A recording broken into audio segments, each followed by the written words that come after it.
Hi, this is Vashi and this is For You Creations. Today we're going to make a jar that looks like a baseball with a twine top made out of mason jars. First you're going to need clear Ball brand. You have to make sure it is Ball brand jars. Make sure it's clean and dried. You're going to need something to put your paint in, a paintbrush that has a large brush area. You're going to need acrylic sealer. I like the gloss finish. To paint it, you're going to need some white, some red, some black. You're going to need a paint pen, scissors, twine, and of course a handy dandy glue gun. Okay, so now what you're going to do is you're going to start painting your jars. As you can see, I have one completed here. You're going to take your paint, you're going to start just painting it on. You don't want it to be too thin, but you don't want it to be too thick. And as you continue to go, just keep going all the way around. But make sure that you do not come over and repainted what you already paint, because it will start to dry and it will pull it away. Okay, so now all the bottles are painted white. I've given them a second coat so that they have a nice bright white look to them. Now what you're going to do is we're going to start doing the stitches. So you're going to take your black again, shake it up well.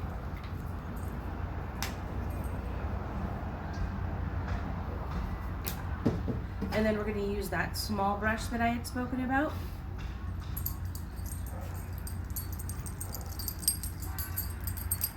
So you're going to dip it into your paint and you're just going to paint kind of in a ellipse.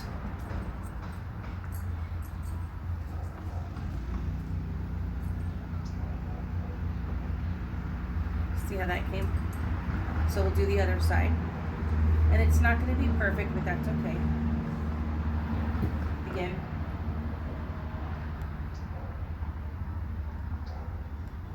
And if you need to, come back and dip into your paint. Go back to where you started.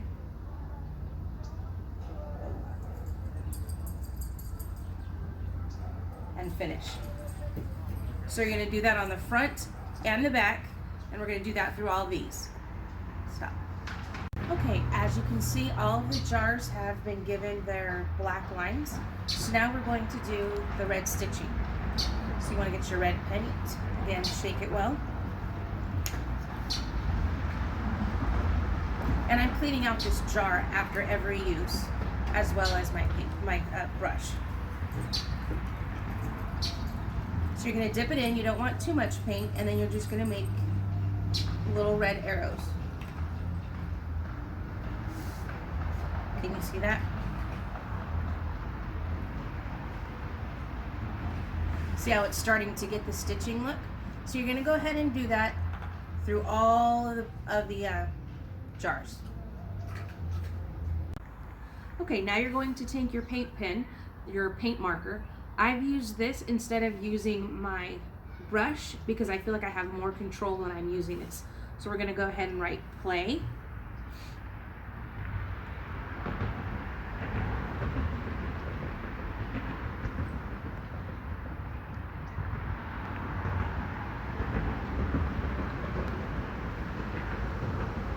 So there's the play. Now we're going to take the marker and we're just going to go over the bumped part of ball. And don't forget that squish on the bottom. Also, you don't want to press too hard, because if you press too hard, that does kind of take the white paint off a little bit. So you want to go hard enough to get it, but then not too hard.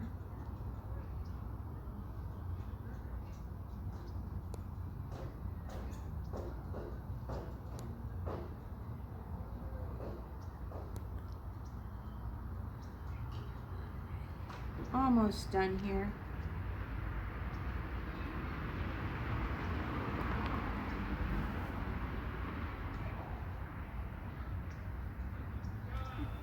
There you go. So now we're going to go ahead and finish doing the rest of the jars. Okay, what's great about using a paint pen is that the project goes by much quicker and it dries faster. So now we can move on to the next step. You're gonna go ahead and take your acrylic sealer. Again, I like the gloss finish because I like the shiny look to it. So then you're just gonna go ahead and spray down the bottle. You're gonna give it a light spray. You wanna make sure you're outside or in a well-ventilated area because this does have a strong scent to it. So again, you're just gonna start giving it a light spray.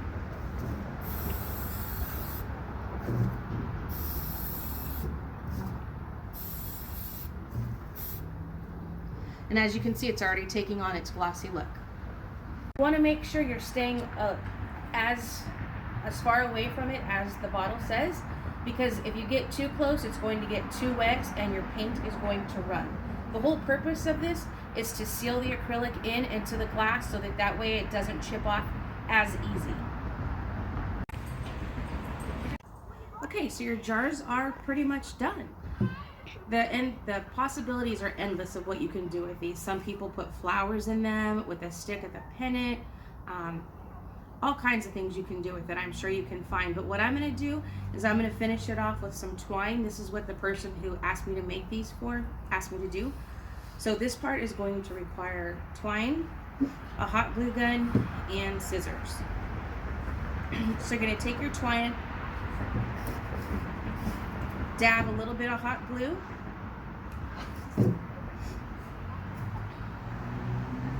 put your twine on, make sure you don't hurt yourself by clipping it to your fingers, and then you're just going to wrap it around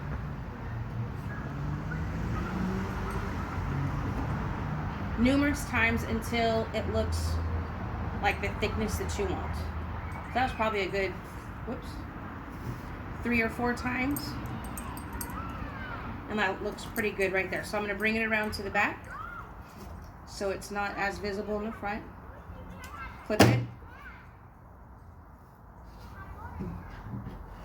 And then give it another hit of glue. And then again, press it down. Try not to get your finger hot. Okay, so to finish this off, she wants it to have a little bow. So you can make ways to make a boat. I don't think they're called a boutique bow. I don't know what they're exactly called, but my mom taught me how to make these. So you take it and you loop it this way, right? And you take it and you loop it here. Bring the two together, fold it under, pull it together.